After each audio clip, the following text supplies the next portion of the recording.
আচ্ছা আপু, তোমার কাছে কি মনে হয় হাজবেন্ড কাকে বলে?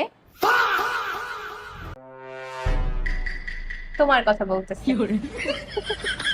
হাজবেন্ড হাজবেন্ড তো সেই মহাপুরুষ, যাকে যদি রান্নার আগে জিজ্ঞেস করি কি খাবেন, তাহলে সে বলবে তুমি যা মন চাই তাই রান্না করো, কোনো সমস্যা নাই।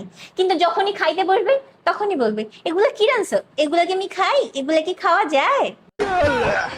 হাজবেন্ড তো সে, যার কাছে কিনা মনে করো দুনিয়ার সমস্ত সময় আছে তার বন্ধু বান্ধবের জন্য, কোনো সমস্যা নাই, তখন সে বিন্দু পরিমাণ ব্যস্ত থাকে না। কিন্তু যখনই বউ তার কাছে কোনো সময় চায়, তখন তো সে দেশের প্রধানমন্ত্রী, না না না ভুল বললাম, প্রধানমন্ত্রীর থেকেও যদি বড় কিছু থাকে, সেটা হয়ে যায় এত বেশি ব্যস্ত, বউয়ের জন্য তার কাছে বিন্দু পরিমাণ কোনো সময় থাকে না।